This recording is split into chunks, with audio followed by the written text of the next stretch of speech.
Call of Duty is the FPS game for normies. That chronic steroid user you see at the gym probably plays Call of Duty, or at least has played it. Call of Duty and GTA are the two games I think of when I think about games non-gamers would play. It's made by Activision, the company most people blame for ruining Blizzard games. I don't know about that, but the Activision-Blizzard merger at least made Blizzard greedier. And that's very apparent in Modern Warfare 2. Because they keep the operators from the main campaign behind a $30 paywall, which I paid because Ghost is cool and I'm a stupid fuck. Modern Warfare 2 is the 20th game in the Call of Duty franchise if you count Warzone as its own game. I actually thought there were more Call of Duty games since it feels like a series that has always been there. Before Modern Warfare 2, the last Call of Duty game I think I played was probably Black Ops 2, and I stopped playing them because it got so stale. I did try Infinite Warfare though. I liked the campaign, but I couldn't get into the multiplayer. But then Modern Warfare was coming out. There are two main reasons for why I was excited for it. Number one, the sound design. The guns sounded so incredibly good, and they made sure to keep that up with Modern Warfare 2 too. I could listen to these guns all day. Two, my entire group of friends that I was playing a lot of multiplayer games with were excited about it. It's far easier to get into a game if your entire group of friends is gonna play it. And it ended up being a lot of fun. I liked getting new guns and customizing them how I want. I don't want to say that I liked the grind, but sometimes some progression grinding is nice if you want to make some hours go by faster. And it really helps if the gameplay is satisfying. And for Modern Warfare 2, it is satisfying. Multiplayer. Let's start with the broken shit. Number 1. Playing with friends. I have seen people talk about it, and my friend told me that a party of 1 or 2 is fine, but as soon as you add the third, the game starts crashing a lot. Which obviously for a multiplayer game sucks a lot. Especially when playing with my friends was such an important part of MW1-2 for me. There's also no challenges, like Modern Warfare 1 had these missions to unlock weapon blueprints, but there's nothing like that here, which is lame. There's no countdown for the XP token, so after every given match I have no idea how much time I have left on the XP token, which is annoying. I also experienced game-ruining lag. There is more that is missing, but that's all I care about. The shooting is really solid, and the sound design for the guns is awesome. Recoil and spray doesn't exist if you aim down sights, but if you hip-fire your gun, it's like trying to pee with a cork in your penis hole. There are lots of guns, and leveling them up doesn't take that long. At least to me it feels faster here than in MW1. There's also this new way of progressing guns. It's like a bunch of guns are grouped together, and to unlock the later ones in the group, you have to level the first one to a certain level, and I guess that's kinda cool. It might be annoying to some people, but going down this gun family tree thing to get new guns is cool to me. Plus all the attachments seem to be cross-compatible with different guns, which yeah, that's cool, I like that. That way I don't have to level every gun to level fucking 50 just to use the scope and grip I like. So yeah, I think the grind got reduced, which is really nice, but assault rifles and marksman rifles are my favorite. And the SPR and SAB rifles cause my penis exponential growth. The one that shoots first usually wins the gunfight, unless it's me, with my spontaneous hand Parkinson syndrome. As for the loadout stuff, I think it's all good, except I have always felt that maybe grenades and stuff like that should be a little more limited. Because I remember from Modern Warfare 1 that grenade spam did happen a little bit, but so far that hasn't really happened in MW2. 9 out of 10 times I die is because of bullets, not grenades. Also, speaking of that, some of the people in this game are playing it like their life fucking depends on it. Like Bobby Kotick is standing behind them with a Glock to their head saying, "Die in the game and you die in real life." And this leads into the topic of skill-based matchmaking. But first, the map design. They all look good and it looks like Activision managed to add some color to the game. I felt like MW1 was pretty grey and colorless, like monotone in its color scheme. MW2 looks like it changed that. It feels like there's more variance in the use of color here, and I appreciate that. Some maps have a lot of verticality, like climbing on top of buildings to get a good sniper position or something, and you do some hardcore parkour jumping between the buildings and shit, and that's cool. There's a lot of variance that can be had with that. Variety is the spice of life after all. But the core of the map design this time around seems to be trying to make you feel exposed. There are so many places a player could pop out and shoot you from, and it's hard to keep track of all of them, so you'll probably die a lot from people you didn't expect. There is only one map that I absolutely hate. It's the one with a bunch of cars. It's called Border something. It feels like a straight point from A to B with a bunch of clutter in between. So very few options on how you get around, it just sucks. They also slowed down movement a little so people won't be running around sliding everywhere like a kid that forgot to take its ADHD pills. And that's nice. That shit was getting very tired and I pretty much had my fill of that with Apex Legends. It can lead to camping being the preferred strategy though, which can stagnate the game.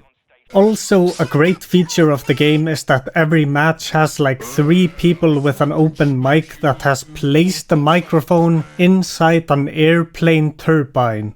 But you have the mute all feature, which I do automatically every match now. So shooting feels good and the movement isn't too crazy. That's what I want from the casual shooting game. There is still one big problem with Call of Duty multiplayer, and that is the awful spawning system. I have had matches where they keep spawning me into a place that's full of enemies. Spawn die is not a fun gameplay loop. When I spawn, I shouldn't be taking 2 steps and then immediately getting headshot. Fix your spawning system, Activision. Skill-based matchmaking. So I keep seeing people complain about ending up with lobbies full of sweats. Like people that pop 3 Ritalin and then proceed to dominate matches, and yeah, I would like skill-based matchmaking to put them all together so I can chill out. But that's what ranked is supposed to be for. I think for casual matches, the net skill-based matchmaking casts out should be pretty wide. Okay, let's set it up this way. There are like 9 levels of player and I'm in level 5. I think I should be matched with level 3 to level 7 players. That way, the net is pretty wide and the matches don't become just stagnant. Because that's what happens when I'm matched with players of the same skill level every time. The matches end up feeling the same and it just gets boring. Game modes. Quick play, these are your standard small matches. I prefer the ones with some objectives, but a deathmatch or kill confirmed is nice occasionally. For me, the standard mode is domination. Because there are 3 points to hold, you kinda always know where players will be, but it's not like the small maps give you many places to hide. Headquarters and hardpoints are similar, except it's one point that everyone rushes to. In Headquarters, if you capture the point, you have to defend it with no respawns until a new Headquarters spawns. And I really like that. It gives the other team a better chance to disable it and gives great defending players a chance to shine. Hardpoint is like that, except you can respawn while defending and it doesn't go away when the attacking team gets the point. Free-for-all is great if you like dying 30 times in a row. Knockout is a mode with no respawns, where you capture an object and hold it when the time runs out, or kill the enemy team. But it does have revives, so the team that is the most diligent about reviving is more likely going to win. Prisoner rescue, no respawns, but there are revives, so same deal again, except one team has to extract prisoners and the other team prevent that. Search and destroy, no respawn, no revive, kill the enemy team or plant the bomb and defend it until it blows up.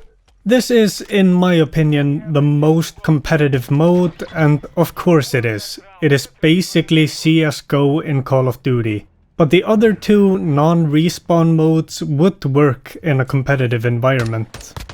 Now it's time for the two big modes, the really cool ones. Invasion is new, it's this big war mode with I think 64 players and some AI enemies in there. It functions like a team deathmatch and it's a sniper's paradise. It's such a target-rich environment. Especially with the whole parkouring up buildings, you can get in some weird positions that people wouldn't expect you to be in. You can also get in vehicles and just get a bunch of free kills. It's just complete chaos. Bullets and explosions everywhere. Like an actual battle where you slowly push to the other side. I love it. Then there's Ground War. It functions more like domination with no AI enemies. Lots of vehicles and enemies on a big map. But the thing about it is, Invasion feels like controlled chaos. Ground War is just unhinged chaos. Campers everywhere and an enemy could pop out pretty much from anywhere. In Invasion you mostly expect them to at least come from the direction of the enemy base. But here they pop out of the ground like meerkats. You never feel safe. And if you want your game mode to feel like a war, then I think that's what the game mode should feel like. Ground War and Invasion are the only modes where I can go into the water and swim around. They promoted that feature a lot and then it only appears in two modes. That's weird. I was expecting more water. So Invasion and Ground War are the highlight of the game for me. Being in a big battle is fun even if I keep dying. But running across the map all the time can be very tiring. In short, the variance of the game modes is good, it means the game won't get stale as fast. It's a runny shooty game. At some point that's gonna get stale, right? The campaign. Call of Duty campaigns are like Michael Bay movies. Lots of crazy action and occasionally there's some dialogue where characters go, 10-4, we got a lead on Hassan Piker, we gotta exfiltrate him from existence. But actually, I got sucked in. I didn't want to go to sleep because I wanted to see how it ends. They set up the story in a pretty interesting way. Like Iranian terrorists working with a Mexican cartel, and so you fight the Mexican cartel, that was cool. And they let the characters breathe in this story and flesh out the relationships between Soap and Ghost and the two Mexican guys a little. And most of the time there was some interesting things happening in the missions that kept me captivated. There was only one mission I disliked, and it was only a part of that mission. And that was the one in ghillie suits. Sneaking around that wave just felt drawn out and tedious. Especially when those guys are walking by you. I kept getting detected and the only way I could avoid that was just moving way off into the side and waiting for them to go away. But the rest of the mission was fine. There is also a mission where you are in some bomber airplane just dropping artillery and that's just pure fun. Guiding Ghost through a stealth section with cameras was also really cool. But the mission that was the absolute coolest, which also highlights some frustrations I had with the campaign, is the mission alone. It's Soap, injured, with no gun, trying to survive in a city full of enemies. with some walkie-talkie guidance from Ghost. And you can craft traps and stuff from materials you can scavenge, and then you can start stealth killing enemies or getting into small shootouts. It was really fun, but unfortunately armored enemies exist. And man, are they annoying. They take at least a full clip from an AR before they die. Every time I encountered them, it was just annoying and time consuming. I don't like it, and when it came to story there were some things that didn't make sense or were just put in there to get to the next mission, but nothing that ruined my experience. It's a really good campaign, one of the best Call of Duty campaigns. And an added bonus is how insanely good everything looks. Like the Amsterdam mission feels more like a tech demo for an engine to show off how realistic it is. Didn't expect something so good. Co-op. Straight up, the co-op missions in Modern Warfare 1 were bad. An endless wave of enemies while you do objectives, and you would almost always just get overwhelmed, and it sucked. The co-op missions here are not like that. They're actually good, really enjoyable. It's similar to the campaign missions, but you have 2 players, and that's what I want from the co-op here. The single best co-op mission in any Call of Duty game is that snow stealth mission in the original Modern Warfare 2. I remember playing that in couch co-op with a friend, and it was great. And they introduced that type of mission here with low profile. A stealth mission where you can synchronize your shots to take out enemies, or just do what I and this random guy did and split up to do the objectives faster, and that's another thing I like. The choice of how you want to do things, it just makes things more fun.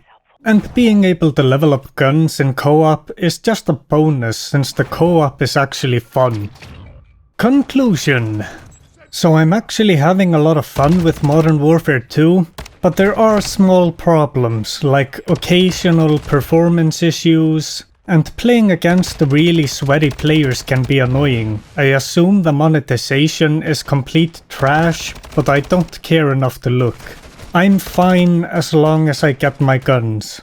With Call of Duty, I just want to jump into a casual shooty match, and I want it to feel good when I shoot someone. And I get that all here. Although casual match can be a little iffy sometimes if I get matched against someone that had their brain replaced with an aimbot. But other than that, the package here is fun, but it's not a game that I play for 6 hours straight. Then I just start getting a little bored and want something else. But it's fun to jump in and out of, and I recommend the game. Although the $70 price tag certainly makes it much harder. I give the game, come on Activision-Blizzard, if you just released good games, weren't super greedy, and kept it in your pants, we wouldn't be having these problems.